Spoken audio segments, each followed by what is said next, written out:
What's up? I am David Long, here to hang out with you guys today and do some Q&A. Thanks so much for coming to the I Am Friends and Fans group and hanging out with me today. I'm excited to get this thing kicked off. Let's see. First things I can tell you is that Integral Review came out with, what's up Alyosha? Speaking of Integral Review, we came out with the Psychedelics episode pretty recently, which was really cool. I really enjoyed talking about it, and I hope you guys are enjoying that. If you haven't caught it yet, I would definitely suggest that you go check it out. Alright, well, unfortunately, Alyosha is only going to be hanging out with us for a bit today, but thanks for stopping by, brother. It's good to see you. One of these future days, maybe we'll have Alyosha come and we'll do like a live Q&A here together. What I'm going to start probably doing is keeping this Q&A thing going bi-weekly, but then on the off weeks, I'm going to try and fit in some kind of interview. I really like that. I don't know if you got to see it yet or not, but last time I did an interview with Rob McNaughton. Yeah, so we had a really good talk about Integral Community Centers and what the future of the Integral movement could be and stuff like that. It was a really good talk. Also had another interview with a guy named Jason on YouTube. His YouTube name is Integral. What's up, Jared? How you doing, bud? Hope you're doing well. So we had some good interviews. I talked with him about some transrational interpretation of mythology and the integration of a bunch of symbol sets to have a more holistic view on worldviews and all that. Let's see. So some of the topics today came out of an email that was sent to me, or a set of emails, I should say. Some questions about skillful integration and healthy development, about being integral cognitively but still having some shadow work to do down the spiral, about this idea of how you can't skip stages and how some lines run ahead of others, and how most integralists seem like they have some work to do to be more integral. So I'm excited about talking about some of these things. If you want to hear me talk about some other things, type up some questions down below and send them through, and we'll talk about some of this stuff and see what we think. Also, this is just the beginning of a longer conversation, so I'm definitely interested to hear your comments and your contributions down in the comments, and we'll engage with it more. I've been so busy, you guys. So busy. Trying to figure out how to learn how to spin multiple plates at once, so it's a whole thing. One of the next people I'm going to have on, who I'm going to try and get an interview with soon, is my buddy Julian, and we're specifically going to talk about superstitions and how they happen, the bad patterns around how people get confused, and the confusion, especially in the integral community and the integral circles, and like the integral superstitions that still exist out there. So I'm excited about that talk. I hope you're looking forward to that. Julian's a really cool guy. He's a yoga teacher as well as a thinker and a writer, and he's one of my favorite critics because he is good with this pre-trans fallacy and also understands the value in symbolism. What's up, Shelby? Glad to see you on here. Hope you're having a great day. We're going to start to dive right in. So these first questions are about skillful integration and healthy development. So part of what it is to be an integral practitioner is to supposedly be good at speaking to people wherever they're at and engaging with people in a way to skillfully help their development. So one of the things that it's good to realize right off is that different people play different roles in different people's lives. And so a one-size-fits-all approach to dealing with people is probably not going to be the best.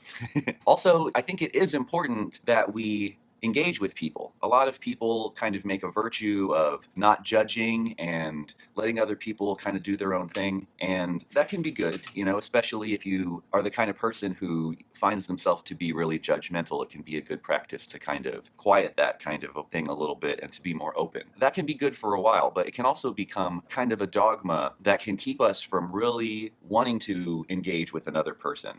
It can be kind of a block from us being able to really love another person. Sometimes when you love another person, you have to give them real feedback, and that might mean being critical of them. And so it's real important that we are able to not just make a spiritual practice of bypassing other people's problems, but make a spiritual practice of really engaging with other people where they're at, right? So that's the first thing, is that we do want to engage. But like I said, there's different roles, and you can't just have a one-size-fits-all approach. There are people who are going to be in your life for a really long time. There are people who you're closer to and people who you're not so close to. For example, your in-laws. Do you think that you're going to engage with them and change their worldview at some kind of dinner party or something like that? That's not going to happen. That's going to be really unskillful. With a situation like that, the good thing to do is probably to take your time and to work with translation and to find a way to find agreement and value with them and to build rapport over time. And then once they respect you, maybe then you could offer up some of the ways that your view might offer something different. But in general, probably the thing to do with them is just to get them to like you. That would be a good start. Probably you don't need to engage too deeply with someone like that. But if it's someone who's going to to be in your life for a long time and someone who's closer, maybe you do need to dig in a little bit deeper. You do need to bring them some criticisms, but in a more patient way. And then there are people who you might just meet in the world and they say some dumb thing out in public. Maybe they should receive harsh criticism. Part of being in a society is to bring other members of the society up to at least the general altitude of the main group. So it's like if you say certain things in public, you should expect certain kinds of feedback to come back to you, right? Like if you say some really racist thing in public, you need to expect that other people are going to be like, what did you just say? No, that's terrible and disgusting and you're gross and that's racist. We need people who are going to be willing to give the hard feedback to people who are just out in the world. It's probably appropriate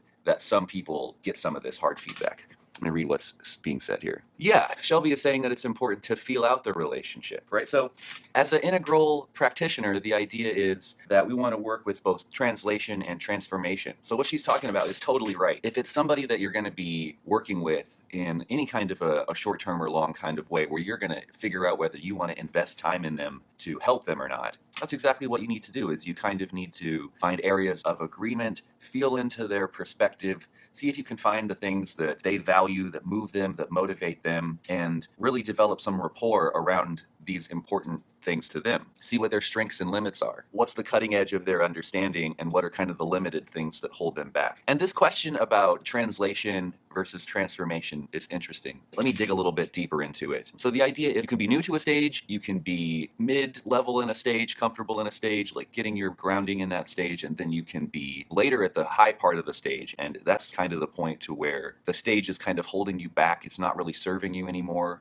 The values and the ideas are kind of breaking down, and there's a real need for transformation into the next stage. The idea is that everybody in these first tier stages of development think that they have the one true worldview, and they go around trying to initiate everyone into this worldview. But the good thing about that is that you consistently have one stage of development putting pressure on the next stage of development to grow, right? So it's not necessarily my job as an integralist to go down into prisons and work with gang members to try and help them evolve. In fact, there are Christians who go into prisons and they talk with gang members and they're trying to help them move from a red, impulsive, egoic, no, me, mine, I want it now kind of perspective to a more blue, traditional sacrifice now for something more later, living for a higher purpose. And it's actually going to be easier for these kinds of people to grasp this say you're sorry, ask for forgiveness, be born again kind of worldview than it is for them to grasp some kind of existential awakening. It's going to be over their head. The tools that I would be able to give these gang members, it's just too much for them. So it's actually good work that these Christians are going into these prisons and trying to help upgrade these people. And maybe over time, they become better citizens. They start to get more invested in society, and then maybe they have a business, and now they're having to learn more and more about rational values and achiever values and stuff like that. And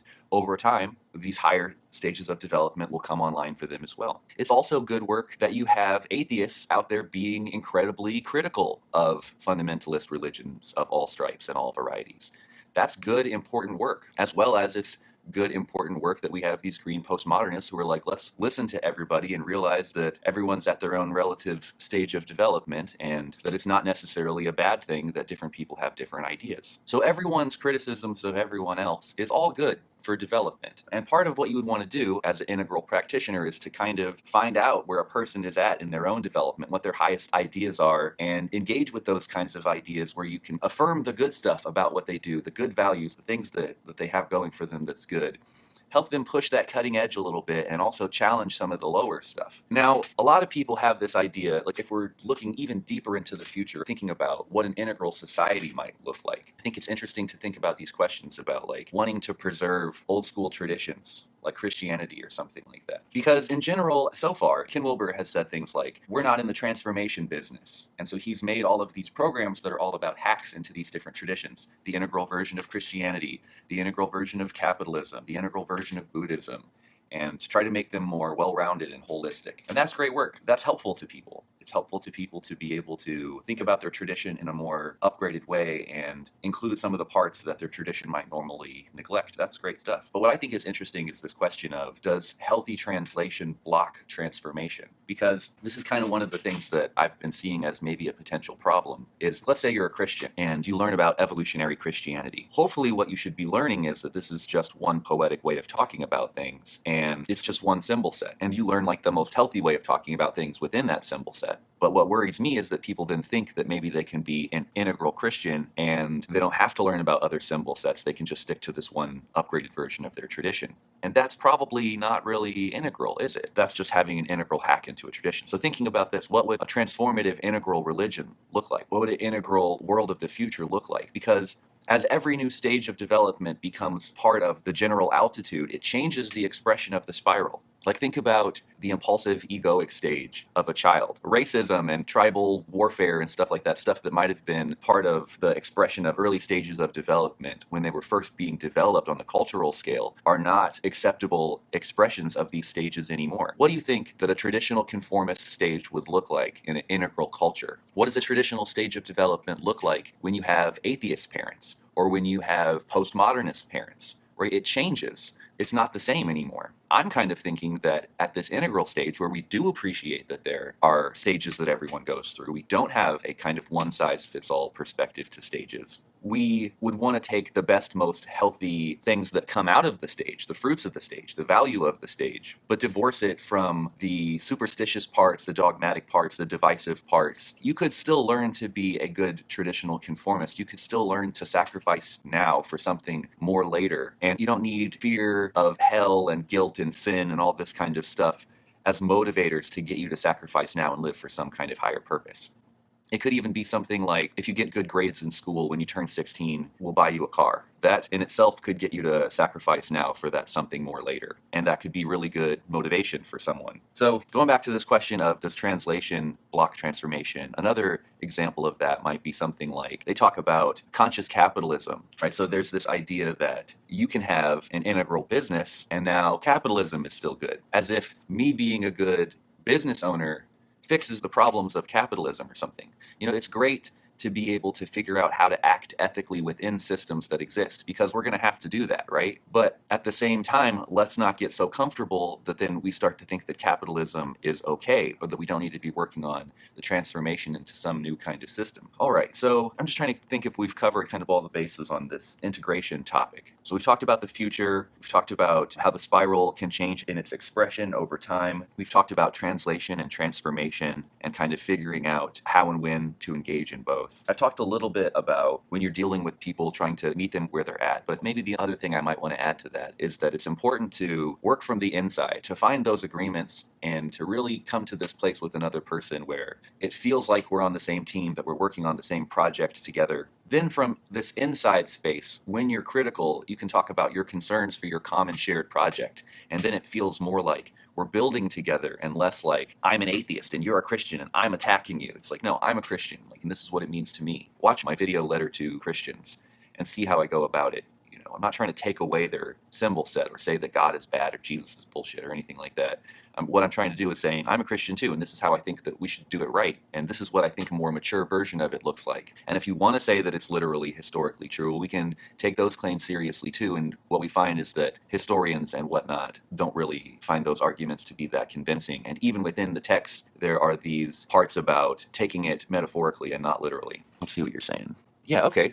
So Jarrett is mentioning Scott Brizzle, I think is how you say that, and his idea about collaboration through integration from within. Yeah, it's the same kind of idea of coming from the inside and trying to not upset people, but to work with them in a way that is engaging. And the less it seems like me versus you, and the more it feels like you and me discovering things together, you and me having a conversation about things that we value and care about, the more it can be fun and inspiring and a healthy kind of challenging, and the less it's more like fighting and arguing. I'll look into this guy, Scott, Jarrett. If you post a link to some of his stuff, I'll definitely check it out. Thanks so much for bringing that up and sharing that with us. Jarrett's going to post a link to that in the comments. What's up, Josh? Hope you're having a great day, buddy. So we just talked about skillful integration and healthy development. You might have to wait till the end to be able to go back to check out some of that stuff. The next question is about people being integral cognitively, but still having other lines that need to be caught up and whatnot. There are a bunch of people who are at the cutting edge of postmodernism, people who study philosophy and existentialism, people who are starting to see this bigger picture and have these integral ideas.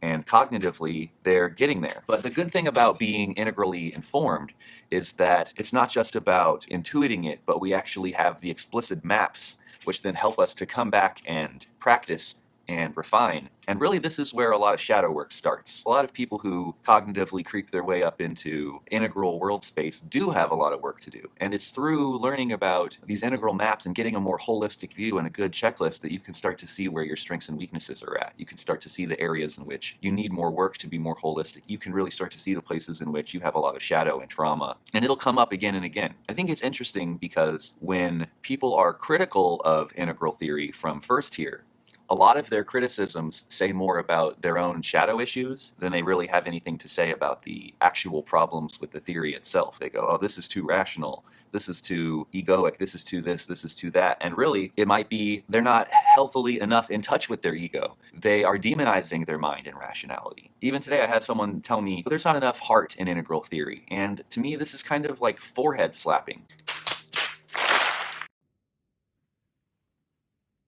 Like, would you say that about musical theory? Oh, there's no heart in musical theory. That's right, because it's a theory. It's good for the person who is the practitioner to be able to express their emotions given this knowledge. When you're practicing music theory, it can be kind of tedious, practicing these scales and getting this muscle memory in place and all this kind of stuff. It's hard work. But on the other side of that, of knowing those scales, then when you're out there performing, you can really express yourself because you understand more of the territory, understand more of these scales and these symbol sets better, so that way you can better manipulate them to achieve what you're going for. Integral theory is such an easy philosophy. If you've ever done philosophy before, you can spend so much time trying to read some kind of old German philosophy text and struggle through this book to get some kind of like single point out of it that the author is trying to make in this old and complicated language filled with jargon. And on the other side, you don't even get that much out of it. Integral theory almost bypasses all of the stories of philosophy and all of the different characters and stuff like that, and really gives you a simplicity on the other side of complexity. The whole thing fits on a single image that you can look at. So are non-detail oriented people screwed to remain stagnant? I guess that's what I'm saying. I think the great thing about integral is that it is really simple.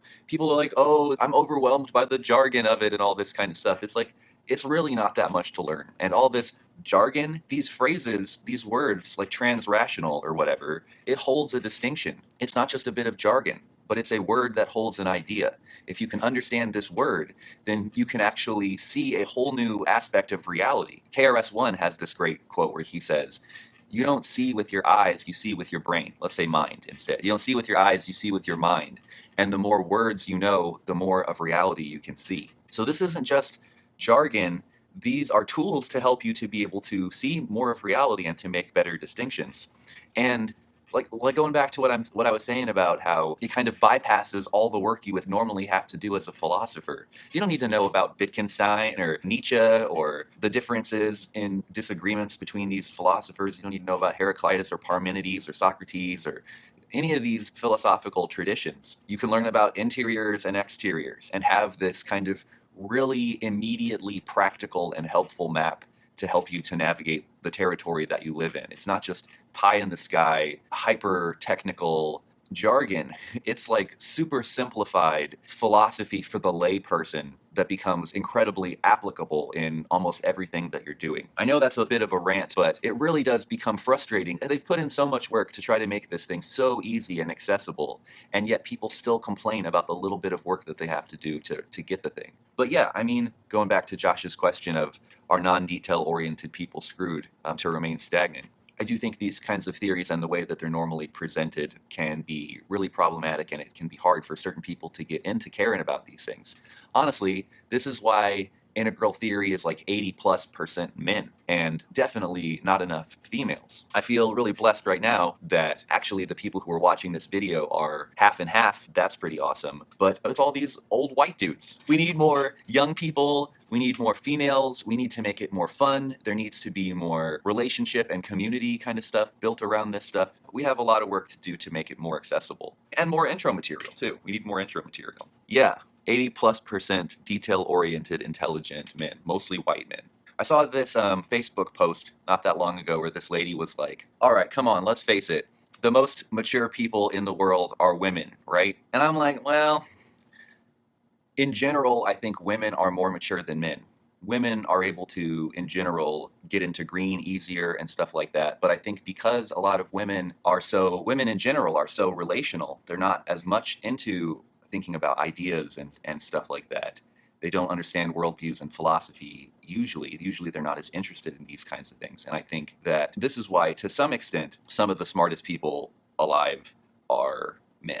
I think the most mature people alive are these men who go a little bit further. It's not to say that there aren't women in these spaces. There are, and they're awesome. And we want more. And if anything, this is somewhat of a failing of the men who are occupying these spaces, figuring out ways to make it accessible to other people. We have a lot of work to do in terms of making these ideas more accessible and bringing them down and making them more applicable and practical for more people to be able to see the value in them. Definitely, like, a lot of the women who are in these groups, like, I know a woman who's a really cool integralist, and she has gotten into a lot of this stuff around the governance parts of it, in part because she's been so used to not getting to have a strong enough voice in conversations, and so she's developed these governance systems to make sure that nobody is strong-arming or has a huge ego and is able to bulldoze over other people. So she's almost got into integral governance to make sure that more people can be heard and that all these tensions can be processed skillfully. So that's really interesting, how she's been able to expand and flesh out some of these practices around relating and governance and leadership. So that's pretty cool. But let's see, we were talking about being integral cognitively. So yeah, once you're at this integral stage of development, there can be a lot of work still yet to be done in terms of going back down, working on your emotional intelligence. I know for me, one of the ways that I'm not really well-rounded is that I don't spend enough time working on my body lines, exercising, and all that kind of stuff. Like, being well-rounded matters. And I'm sure a lot of people who are more well-rounded in this way, they know very well that exercise releases these chemical endorphins, it gives you energy, it shows up as mattering in terms of you being in a good mood and you being able to have enough energy throughout the day and all this kinds of stuff. So the more you have a holistic perspective, the easier it is to see what you're neglecting, where the work needs to be done, and hopefully you figure out a way to engage with that or to incorporate it into your life in some kind of way that works for you, that helps you to round out and be better. But yeah, definitely, once you get up into these integral stages, that does not at all mean that the work is done. There's a lot more to be done, and yeah.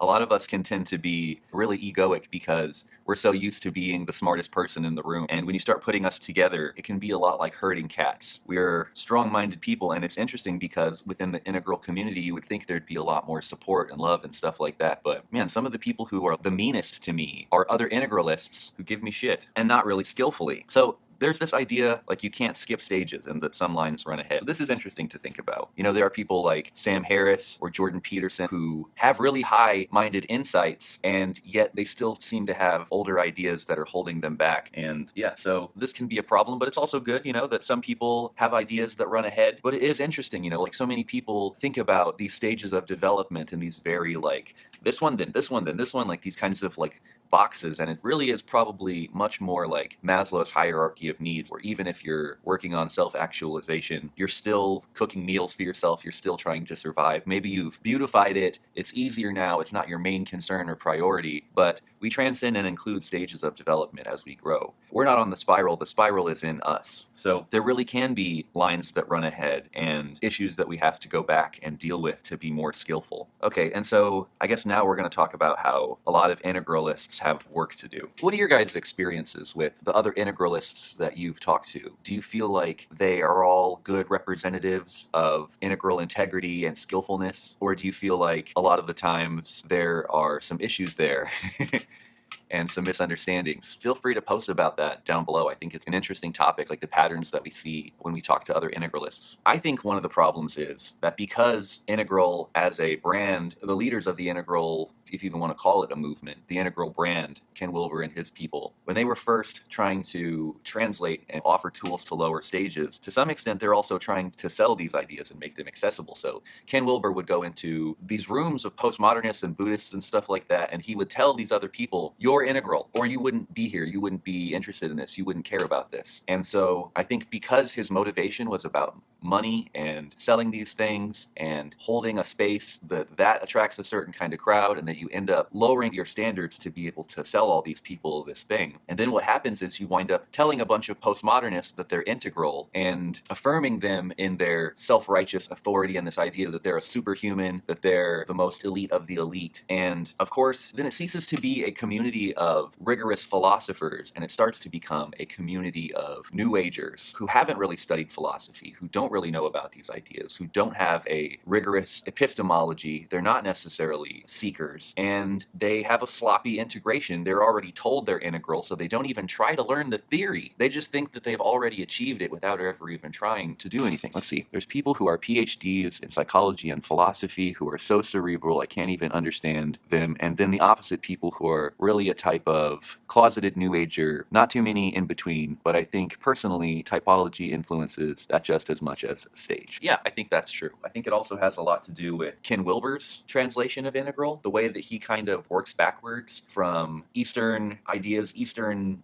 mythology, and builds that into the philosophy that he brings. It allows for a lot of resonance around these New Age kind of ideas because he's kind of a New Ager too. So integral has a bunch of these distinctions, but like I said, a lot of the people who are in it don't even know the theory. Did anyone notice last week when I was talking to Rob McNaughton about these things, the way that he was saying how at the Integral Center, that you had people who were saying like, come on, get that heady stuff out of here. Like philosophy is boring. We just want to have these authentic relating practices and stuff, this kind of feel-good, touchy-feely relational stuff. We don't want to do hard work and learn the theory. And they kind of caved to these people, and the Integral Center then becomes more about trying to bring integral values into the green world space and resonating with them and maybe making them like the word integral, but there's not really any integral theory being taught, and it's even treated like it's not fun or it's not cool or something like that. It's so hard to process tensions is another thing that he said. That's depressing. It seems to me that it's nice to offer some of those relating stuff. It's nice to go down and do that translative work in green, but even if there aren't as many people who are interested in the actual theory,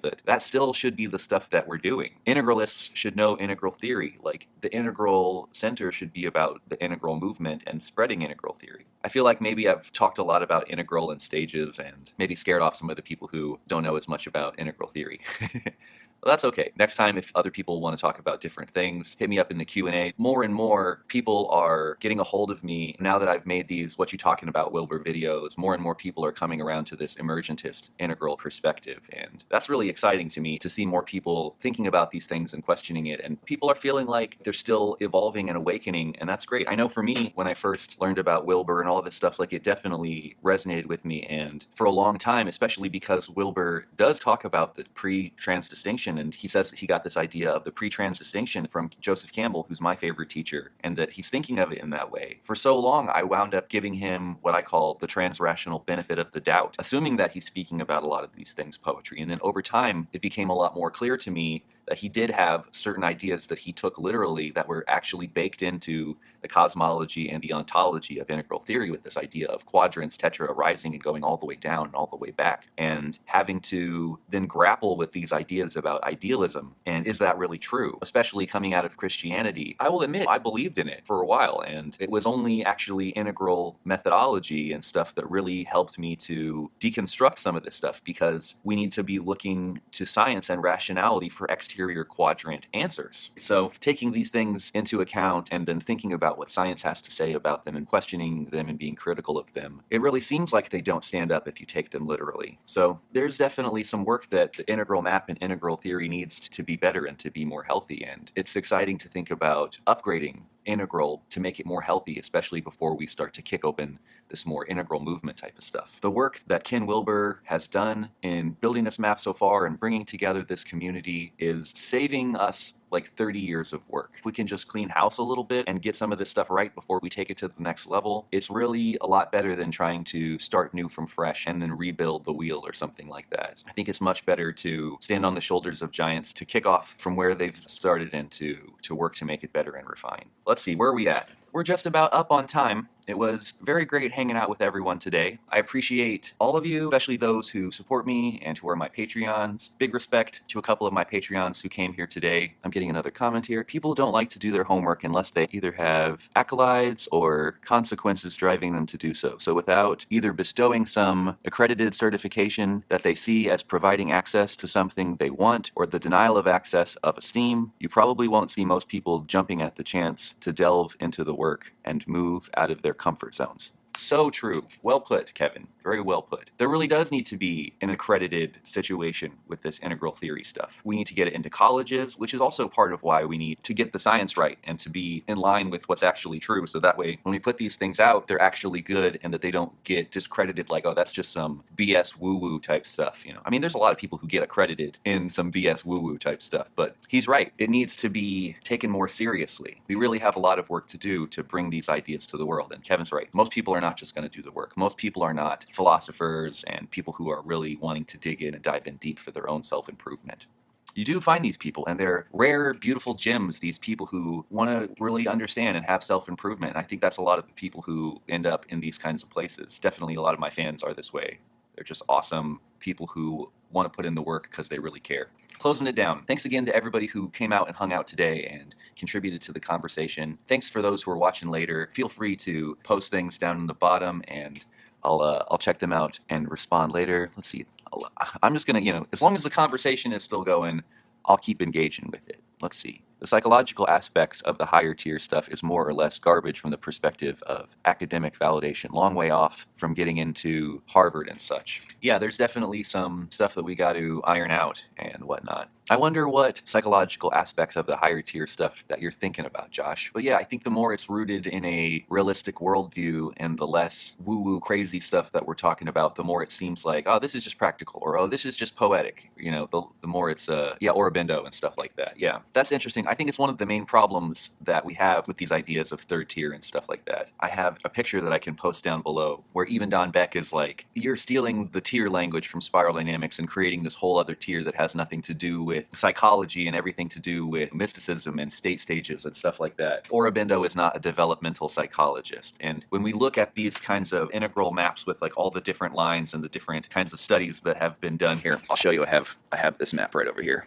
This one, where you have Piaget up to here, and then you have Aurobindo stacked on top. You have Keegan and Lovinger and Gebser and Fowler and Graves and all this kinds of stuff. It's comparing apples and oranges. Really, Aurobindo has no place on this map. So that's a major problem. And even Beck has challenged Wilbur to a debate on this stuff. It's interesting going back to like Hegel and Marx and the idea that Marx was a student of Hegel who flipped Hegel's dialectic on its head and turned it right side up. This is very similar to the kind of perspective that Don Beck has. Don Beck talks about the stages of unfolding happening because of life conditions and environmental pressures, not because of spirit moving through time. So while I think that the Hegelian story of the movement of this one being through time refining, like that's a cool story. That's an interesting and helpful way of talking about it, potentially. Like I would want to keep that kind of a narrative, but I wouldn't want to take it so literally. Anyways, there is this more materialistic or emergentist, we would probably want to say, thread that a lot of integralists are in touch with. It's interesting also to see that this debate is still playing out even at this integral level where it seems like we should probably know better. The fact that we're still having this argument up here, this kind of atheist versus theist argument at second tier where we should be able to be skillfully making this pre-trans distinction and saying what's poetry and how that cashes out and what's literal and what kind of science and good reasons and evidence we have to support those views. I think to kind of put maybe a tighter lid on that last thing and to bring it back around, I think